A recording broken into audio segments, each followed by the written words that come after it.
Hello out there to all our adoring fans across the nation, across the globe, throughout the galaxy. This is Full Size Run, back again with another week. I know immediately you are dismayed, panicked maybe even because Rich Lopez, our usual co-host, is not here. You can tell because the man sitting next to me does not have a hat on. Yes. We do have the pinch hitter, our beloved colleague, Matt Welty. Matt, thank you for stepping in today. Yeah, man, it's great to be here. Talk about shoes and talk some shit. Talk some shit, all right. Matt will be holding it down for us. First thing we want to discuss on the show today is the Nike HyperAdapt, a self-lacing sneaker that Nike rolled out. It's kind of been coming out in waves, right? The first time they dropped the shoe, pretty limited, and then every successive time they figure out a way to bring more pairs to market. A $720 sneaker. Welty, would you ever pay $720 for these? The only reason I would spend $720 on those is because they were reselling for way more than that. You wouldn't wear this shoe? No. No. What if it was $200?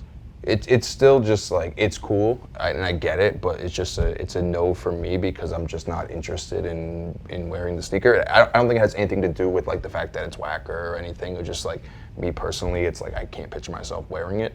I feel like I don't see you in this type of like super techie stuff. No, I like simple things. So for this, it's like you're a simple man. Simple man, yeah. Okay. When I first saw the sneaker, I think I set a limit to myself. If it was $400, maybe I would have purchased it. Yeah. $720 is on the top end. Basically, the latest news around it is now it's launching globally in September and October. You can get them all around the world. They also unveiled this Red Lagoon colorway that you see here. Yeah. I mean, pretty much every drop has sold out. I think it's kind of Nike trying to figure out how many pairs they can release and still have it be a special shoe. Another recently released sneaker, Welty, tell us about what happened this weekend in the world of Yeezys. Well, Kanye West decides to release his new sneaker. Just quite randomly. Yeah, while people are punching the shit out of each other on the streets of Charlottesville, Virginia, Kanye West drops his new shoe. The Adidas Yeezy Wave Runner. Wave Runner, not the Wave Racer, awesome N64 game. I agree with you on that. Yeah. But it's a cool shoe. It's very different from anything that he's done with Adidas. This is an Adidas sneaker, right? There's barely any Adidas branding on it, but we've seen photos of the insole, and there is Boost in there. It's totally different from everything else he's done. Yeah, and it's a lot of people were kind of comparing it to kind of like that Adidas Future Wear stuff from the past. Mm-hmm. But it dropped on, what was it, on Yeezy Supply or whatever? Yeah, only on Yeezy Supply. Yeah. $300 retail. It was like 4 o'clock, 5 o'clock in the afternoon or something like that on a Saturday. I think it's an interesting move for Kanye. Okay. I think his shoes have gotten really boring over the past, year or so. Have you ever worn a pair of Yeezys? Have you ever bought a pair of Yeezys? I put them on my feet before. I put a Yeezy on my feet. What was that like? You walked to the store and said, "Let me try on a pair"? No, I have a pair, but I have not worn them. Took a photo for Instagram, then you took them off? I put it on my foot. All right. Wasn't a satisfactory experience. You said, "I'm done with this." No, I mean I just don't like shoes that look like socks. I'm not trying to get some shoes that I can wear to the wave pool, even though these are a Wave Runner. But either way, the shoe dropped, and I just think it's interesting that it's like an actual like kind of old. It's a shoe with layers on it. Like when's the last time you saw a shoe that like wasn't just like one little knitted?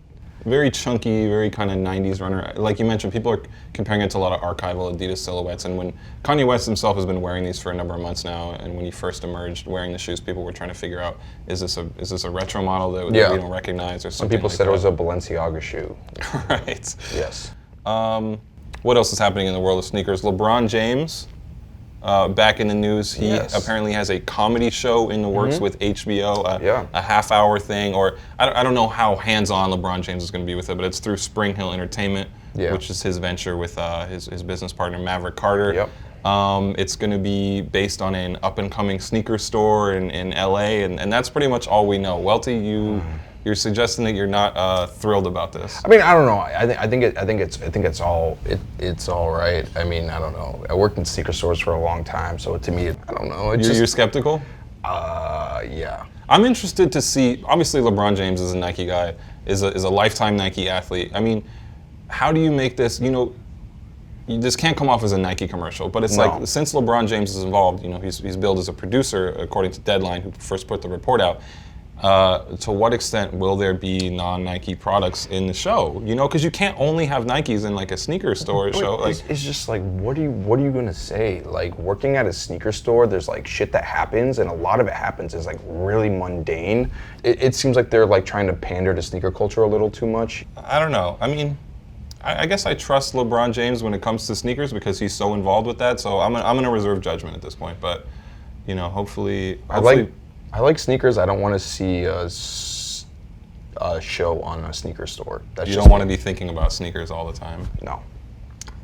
Welty, Drake posted some new sneakers recently. Tell us about those. All right. He's flexing his Air Jordan Connect once again. Yeah, so Drake posted 2 pairs of Air Jordan 11s. Yeah, you see the video here. Yeah, snakeskin, never been seen before. Shoes that never been done. There's like a traditional snakeskin, and there's a pink snakeskin, and there's also Tokyo 5 with a black sole. Yeah, the one that's more interesting to me actually is the Tokyo pair, because I don't know if that's a new shoe or like an old sample that they had lying around. I don't know why they would just randomly make a new sample. Yeah. Yeah, to me it's like it's a bit strange because everyone knows that. I mean, it's no secret that Drake's whole Jordan thing is kind of like run dry a little bit as far as like idea wise. You know, it's like, you weren't feeling the Trunner? the Trunner was cool. You like the OVO Trunner? Yeah, I like that shoe. But I mean, as far as just like black and gold shoes, white and gold, you know, like every time. It took, and it's taken what, how many years for once these shoes first like were given to the Raptors to actually come out. Mm-hmm. It's absurd. So it's like, if this is stuff they're actually going to be doing with Drake, to me that's cool. You know, I think the pink one looks kind of funky a little bit. You know, okay. Those Air Jordan 11s are crazy. Yeah, I wouldn't wear them personally, but at the same time, I think that, you know, there's something going on with them, you know? Fair enough. Yeah. The best and worst things we saw in sneakers this week. I want to kick it off with the best thing. Under Armour CEO Kevin Plank decided to leave Donald Trump's manufacturing council. You know, he was on the council, and a lot of people were calling him out for that. And then there was this quote where he called Donald Trump a real asset. I think since then, Under Armour has been trying to distance themselves for that, kind of doing some damage control. Yeah. Steph Curry had some thoughts about it that he made public. The Rock, who's also an Under Armour endorser. And then after this weekend's, the racist march in Charlottesville, Under Armour was pretty quick to put out a statement condemning it, which I think was the right move. In response to that statement, a lot of people were criticizing them, saying, you know, because the statement came from Kevin Plank, who is the CEO, saying, how can you condemn this stuff but still be a part of the Trump administration in this way, as far as being on the council. The next day, after, you know, several CEOs this week have decided to leave the council, Plank announced that he was leaving it, and I think it's a good a good move by the brand, and also a good moment that shows how much consumers can force brands to be held accountable and kind of expect brands to do things that align with their own views. Welty, tell me about the worst thing you saw on the sneaker internet this week. I think we agree on this one, by the way. Undefeated Air Max 97s, and they suck 100%. This, one of your favorite quotes of this show, me condemning shoes in that way. I agree with you. This is, I think I'm going to let you take it away, actually, and then I'll share my thoughts. All right, so the reason why this shoe sucks is because, number one, nobody's asking for an Undefeated Air Max 97. Let's be fair about that. Number two, no one's asking for the shoe in a Gucci colorway, right? Come on, man. It's 2017. Number three, sneaker brands, please do not bring back patent leather.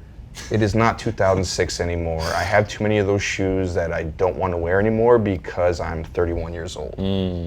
Yeah, I mean, I think the marketing around the Air Max 97 has been so good this year. I'm wearing a pair now, obviously, so that speaks volumes. But then to go and sully it by, I mean, we had to assume a collaboration was coming at some point or other. There was, I think, the T-Shi 97 Mid. I don't know if you count that or not, but. Awful shoe, too. To do this, I don't know. I just don't get it. I mean, obviously, we both have a lot of respect for everything Undefeated has done. Yeah. They've got an unquestionable history in the world of collaboration sneakers, but this is just the branding across the brand, and like you said, the patent leather. Yeah, and it's just like at this point, it's like I don't really need the collab at this point. It's like Nike like knocked it out of the park this year with the silver bullet and the gold. It's like you don't. This is not what you need. And it's like the way that it got leaked, you're just like, ugh. Moving on, we want to talk cop or drop. every week we like to talk about which sneakers we hypothetically would be buying or hypothetically would not be buying. I'm gonna say it's kind of a slow week, so I kind of had to for sure. to do some work to really find a sneaker that was my favorite among the batch. But this logo pack Air Force One, I appreciate it just because of how ridiculous it is. Again, I don't know if I could actually wear this shoe, and like I mentioned before, this is a hypothetical, but I think it's just so wild that I appreciate it in kind of its 2006 appeal. And I know you really want the carnivals, so like let's just keep it honest. I don't know why you think I'm you really want the carnival. That is kind of cool. They're bringing back the Carnival Air Force Ones from 2003, a random thing that nobody expected. That's kind of like how they brought back the Easter one earlier this year, and it's just like, where did this come from? Yeah, I mean Nike's kind of playing to that nostalgia a bit. Absolutely. Yeah, definitely. Welty, how about you? My hypothetical, or maybe realistic. You might actually buy these? Yeah, my is the size exclusive Adidas Indoor Super, London to Manchester exclusive. It's the one on the bottom. I just like it. It's a shoe that it's an Adidas. It's an Adidas. I do like the Gazelles. I think that they're dope. I don't like the Gazelle Super with the little Adidas logo on top. I like the color of the shoe, but okay. I like the Indoor Super, just a shoe that I like personally. Okay. So, and you're a pretty big fan of Size's work in general. Yeah, I'm a big fan of Size, big fan of like Adidas Terrace shoes like this. Just something I would honestly pay for and wear and something like that. Just short list. Yeah. My drop of the week is the Adidas NMD Sashiko pack. I'm just, as I say week in and week out, the NMD is just not a shoe for me, especially this one. You know, there have been some Yeezy comparisons, people saying it's kind of like another one of those shoes that looks to capitalize on the Yeezy aesthetic. So that on top of my general distaste. And those City Sock 2s suck. Adidas, like, come on, like, let's be real, like. No City Sock 2s in your collection? No, it's like you could like stretch that thing open and just like put it on your foot. And just, maybe that's the appeal. No laces needed, right? All right, Welty, tell me about your drop of the week. My drop of the week is the Air Jordan 13 Bread. It is. You're just trying to upset people. No, I'm just being realistic. It is 2017.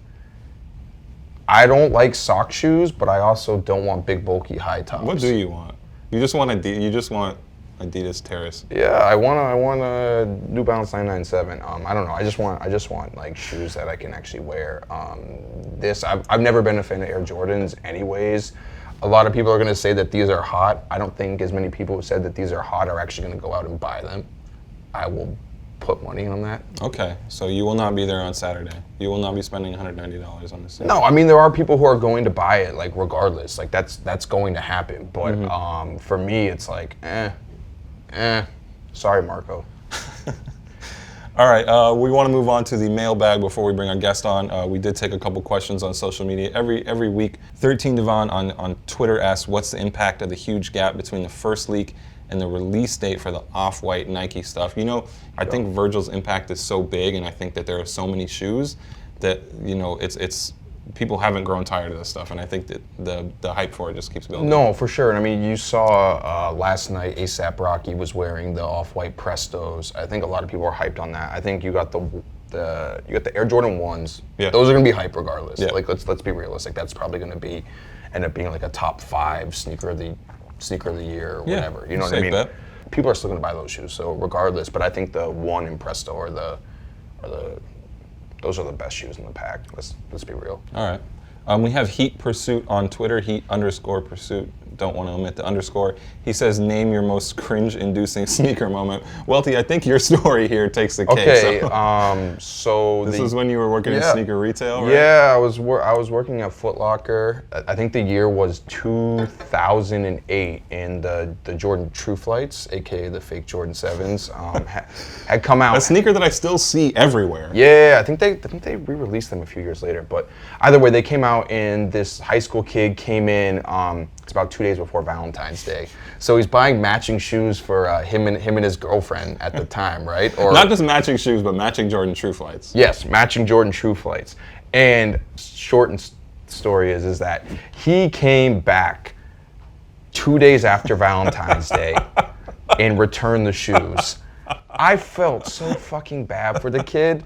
And they were both unworn. It wasn't like he wore them on Valentine's Day or I mean, whatever. how do you expect your Valentine's Day to go well if you get your girl a pair of True Flights? Woo. That's, that's just asking for trouble. We'd love to have that kid on the show, by the way. If you're watching, young man who once tried to buy a couple pairs of True Flights for you and your lover. Yeah. Please tell us all about the story. Please come on Full Size Run. The last question for the day, we have Old Coot on Twitter asking, have either of you guys ever worn FUBU sneakers? Welty? I've never worn FUBU sneakers. I'm not embarrassed to admit that I did wear FUBU t-shirts and hats. And You had a robust collection of FUBU gear once upon a time? I had some FUBU gear back when LL Cool J was in Deep Blue Sea. Okay, I got a fitted hat off. I never owned a pair of FUBU sneakers or any FUBU gear. I think the closest I ever get, I had like a pair of Fat Farm like knockoff Wallabies. Yeah. That my mom got me from Ross Dress for Less. So that's the furthest. I think I had it in 8th grade. Dark times. Yeah. With that, we do want to bring on our guest. As mentioned earlier, we do have Bernie Gross from Extra Butter in the building today. Bernie, please come on down. He's going to talk footwear with us. Bernie, how you doing today? Good. How about you? Wonderful. Are you feeling the burn? Thank you. Always. Now, Bernie, please tell the thousands of adoring fans out there what it is you do over at Extra Butter. I'm head designer of Extra Butter. I work on all of the, outward consumer-facing branded projects that Extra Butter does. That includes our private label cut and sew apparel, our graphic tees, and I think most importantly our sneaker collabs that we've done. I think that's what's kind of put us on the map. Yeah. How long have you been doing like the sneaker collab stuff with Extra Butter? From the beginning, officially full time. It's been about 5 years, but I go way back with the Extra Butter family. The co-founder Jason Faustino. I go back with him a little over a decade. Okay. We met as B-boys. I've been working with Extra Butter officially, non-officially, since the beginning. The first 3 or 4 collabs. I actually did as a side job. I was working at agencies, and I would come home, and Jay and I would G-chat until like 3, 4 in the morning. Just ideas back and forth. Just ideas and designs, and I think one of the most interesting things about the stuff you guys do at Extra Butter is you stay on this kind of topic of movies, and I want to talk to you about that because you have to. We see a lot of stores that have to kind of play around legal. Like, how hard is that when you're going to a brand and you're saying, we want to make a sneaker based on this popular movie? How can we do this and not get sued? Well, just some background. Extra Butter, the name and our DNA is based on cinema and like film experiences. A lot of the collabs that we had in mind, even before we were offered collab opportunities, were just all these films that Jay and I just love to watch, and we kind of just had stuff on deck. I think 5+ years ago, a lot of the brands had tons of enthusiasm towards it because they realized that with film inspiration already comes a certain aesthetic that is probably well established, and I think even better for them is that they know that we have something to utilize in terms of storytelling.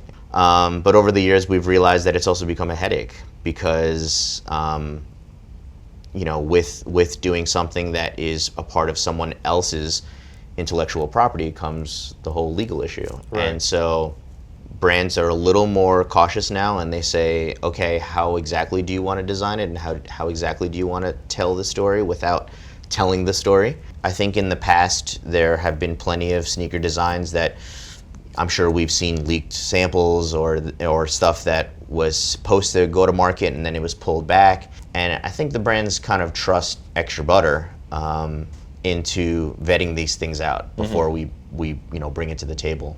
That's what kind of helps us be a little more creative. I think the challenge is like of taking inspiration and then flipping it to almost tell a new story.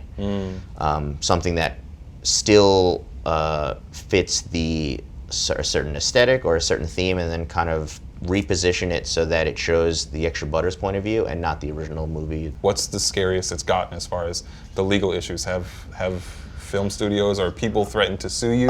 Yes and no. Yeah, okay. Our first collab, so this was with Reebok, and this was the AXC pump and the OXC pump called Men in Tights, and appropriately, it was based on Mel Brooks's Robin Hood Men in Tights, and we weren't bashful about it, and in our video, our music video was basically us reenacting the scene with Dave Chappelle getting beat up. I mean, Right. me and Jay and a couple of our friends literally are in the forest dressed up as with shitty plastic knight's armor and stuff, and we use the audio from the movie, and it's very straightforward. Yeah. And Reebok was like, yeah, cool, go with Reebok it. had no qualms They about were like, that? yeah, they were like, run it. They were like, it's cool. Like, we have a quote on the insole, and I think me being a little more, I guess my past experience in agencies with legalities, I kept on saying are you guys cool? Are you 100% good? sure? Are you good? Are Are you you good? 100% sure? And they were like, yeah, we're good. And then the shoe sold out. It killed it. And then about, I want to say a month later, we met up with them probably at one of the trade shows, and we were With like, Reebok. oh, yeah, with Reebok, Yeah. and we were like, oh, what'd you guys think? And they were like, well, we kind of got our wrist slapped. We were like, why? And they were like, well, we shouldn't have had the quote and all this stuff. And I was just like, you're kidding, because I asked you. Right. It's Yeah. it's kind of obviously not on you. I've washed my hands clean Yeah. of this. But I think that was an eye opener to make sure that the brand that you're working with, they might not even have the right foresight. And then it just so happens to be that the following collab was with ASICS. That was the Kill Bill. Yeah, inspired. we kept on. Kill Bill. Can we say Kill these? Bill. I don't want to Well, get any. let's say it. Okay. I think the cat's out the bag. It's been a couple of years, but we did our due diligence. Amazing pack. Yeah, pack. thank you. I think that's the one for you guys that it really struck the really chord. put you on the- that Yeah. made you put you on the international stage Right. where people knew I what agree. Extra Butter was. I Yeah. agree. I mean, we released the first two shoes with our grand opening of our Lower East Side location. Right. It was actually opened on the exact anniversary of Kill Bill, Impressive. October Impressive work. 13th. But we did our due diligence. We called it the DL5 pack. It was short for Deathless 5. That alluded to the Deathless that the protagonist came up with. ASICS was very, very, very adamant about saying, don't ever bring up Kill Bill, don't ever bring up Quentin Tarantino. And we didn't. Yeah. We came up with all these different storylines. Euphemisms and kind Yeah, of ways exactly. to dance And around it. it did well to allude to it. I think they actually ended up getting in some sort of trouble, because I remember they had ASICS themselves. I remember they had the yellow one. Yes. Oh, the Gel Saga? Yeah, Yeah, yeah. and- So that was the precursor to our pack. They got in Yeah. trouble for that? I think so. I remember It started to get a little rocky, but the shoe came out and it was mayhem after that. I mean, their PR and marketing team was just like, yo, we're gonna get in so trouble. Backtrack. We never mention any director. We never mention any movie. We don't mention a studio or anything. When stuff like this happens is when we find out, hey, there used to be bad blood back in the day. I think that's the worry, is that it's not really the footwear brands that don't want to do these things. Right. They know that the studios will come back and They'll say, figure it out hey, at we some want point. money for this, you know? And, I guess rightfully so, it's intellectual property, right? Mm-hmm. I mean, if I did something and someone else leveraged it and made more money from me, which it has happened, I'm tight, and I'm bitter and whatever, Do you want to put that person on blast right now? No. Is it I Quentin Tarantino? No, Okay. no, it has nothing to do with sneakers. In fact, I do think it's important for, for other brands and other boutiques or designers to kind of respect that realm, and by all means, we're not trying to bastardize anything. I mean, Mm-hmm. we're hopefully the public sees it as us being very respectful and honoring those films and. Do you want to talk to us about the shoe you have today? Yeah. I know you Speaking of films, Yeah. brought something along here that never came out. Yes. And why didn't this come out? Okay, so Or tell us the story. Okay, so shall I reveal? yeah, Please do. sure, go for it. Okay, so this is the Adidas SL Loop, Never before seen? never before seen. Let me get the angle right. Ooh, It's a crushed velvet for yes, for appropriate because we actually just put out a crushed velvet shoe. But we did a partnership with Adidas, and it was the Vanguard pack, and I think everyone kind of knows now. Just like every other collab that we've done, it was highly inspired by Wes Anderson and his films. Right. If you're a fan of him and you've seen his movies, you might have scoped out that he has some type of Adidas reference in almost all of his films. I mean, he definitely has an affinity for it. We designed 4 shoes, and those 4 shoes came out for different films that we love by Wes Anderson. And the idea was that this was supposed to be the 5th shoe that came out afterwards that was not supposed to be available to the public. This was going to be a friends and family release that was supposed to be inspired by his most current film at the time, which was Grand Budapest Hotel. Because of a number of circumstances outside of our control, and maybe even the people that we were working with at Adidas, it didn't see the light of day. And this isn't even a final sample. We really only got into the process of doing one draft. Yeah. I mean, you know, you guys know us as the people behind the brand. We love shtick and we love comedy too, but that's not always going to work for us.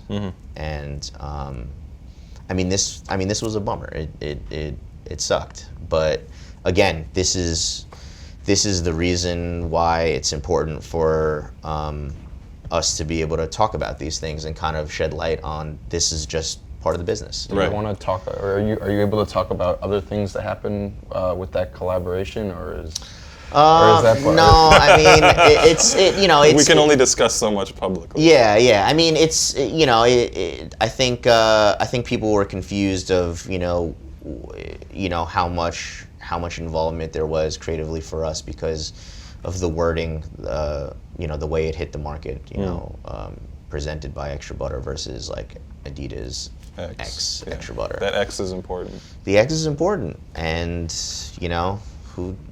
X gonna give it to you. Who would have thought? Who would have thought? Exactly. But I mean, this particular shoe, was directly tied in with the costume design, Monsieur Gustave, who's the main character. He's the concierge of the famous Grand Budapest Hotel, and you know he rocks this ill crushed velvet suit, and so I mean we laced the whole upper with it. We added some of like the piping and detailing that's on his suit as well. I mean, it's really hard to get in there with the detailing, but this isn't just you know your regular crushed velvet. There is like this really cool like floral like rococo pattern kind of flocked into it. I don't know if you'll be able to see that in the light. Yeah. Very delicate, subtle, very subtle. But I mean, we really love that that attention to the detail, and I think the main seller was this little gold ornament on the back, which was alluding to the Society of Cross Keys, which was like this kind of like awesome little you know group of concierge members throughout all of the hotels in the country. And I mean, I think it like really kind of brought a lot of energy back into the movie. And you've been in the game long enough doing these sort of projects where you know how far you can push the envelope, right? And what is acceptable and what's not acceptable as far as being inspired by. Right. I mean, to be honest, and this idea was from Adidas. Yeah. They liked the idea of doing something more current from Wes's you know film selection, and they liked the idea that there was going to be something a little more limited. And not available to the public. Little did they know. I mean, it would be so limited that it would never actually exist. Exactly. I mean, the idea was, I think they ultimately wanted to do 93 pairs, which is like a number that's part of Extra Butter's branding. And now there's only one. One half. Can you talk on the exact reason why the shoe, like did the project just get canceled, or? I mean, honestly, there was. It sounded like there was a lot of discussion internally within Adidas to just run with the 4 shoes. You know, maybe through you know market research, they kind of decided that the SO Loop or the Loop franchise just wasn't going to be strong. I mean, hey, releasing 4 shoes as is takes up a lot of bandwidth. So, you know, maybe the conversation could have just been like, let's kind of pull back and just make sure we do the 4 shoes that are available to the public, right? Do those ones right. Yeah. Absolutely. Well, I'm glad we got to share it with the public in some form. Yeah. Bernie, I think before we get out of here today, I want to hit you with one question. What's your favorite Extra Butter collab, or the favorite sneaker you've ever Man, I mean, we have these conversations so often, and there's different reasons. Can I give you 2 answers for 2 different reasons? Sure. Okay. Design-wise, it is the first of the DL5 pack. It's the Cottonmouth Gel Saga. Yeah, it's a good shoe. Yeah. To be honest, that actually was not the original design. We had something completely different. It was an all red shoe, see-through patent leather, and it was inspired by the anime segment of introducing Oren Ishii's character. But we realized, you said it, not many people are a fan of patent leather, and I think it was, at the time, red was probably too loud. And you know what's funny? We came up with an all red shoe about 9 months before Red Octobers. So maybe it could have worked. I don't know. But I'm super happy with the way that the Gel Saga came out. I mean, it has the gradient, it has the custom stitching on the collar to resemble her brain being exposed after she gets cut open. I mean, the Gel Saga is just an awesome profile. And I think concept-wise, I've come to really love the Saucony FTP pack. Okay. Just because it was an idea that we had spoken about internally, just wanting kind of to let the consumers really know like what it really takes behind collabs, because I think we all see very ignorant statements in the comments of like, oh, how come you can't do this? How come you can't do that? How come it's not coming out next week? And I'm like, well, asshole, it takes months. It takes months, to develop things. I mean, most of our collabs have taken over a year. Yeah. Since it's Copper Drop, though, least favorite project that you've worked on. Least favorite project that I've worked on. I mean, how can I shit on something that I designed myself? That's hard. But I want to say the OXTs. Okay. Only because I don't wear them that often. They're very bulky, and it's a tough shoe to pull off. It's a tough shoe to pull off. I think my sensibilities have changed. I mean, we're talking almost 7-8 years ago. So I think like my mentality. They're in the closet with all the food. FUBU gear. Yeah. No. I mean, I have 2 pairs. I mean, when I'm ready to rock it, I'll come out swinging. All right, Bernie. Well, that's about all the time we have for today. I want to thank you again for coming by. Always interesting to talk to people who are kind of running the show behind the scenes in the industry. Again, this has been Full Size Run. Thank you for tuning in. Thank you to our guest co-host for the day, Matt Welty. Don't worry one bit, Rich Lopez. I promise he will be back next Wednesday. I will not be here, but I suspect they'll find someone competent to fill in for me. Thanks again for tuning in. We'll see you next Wednesday at 3.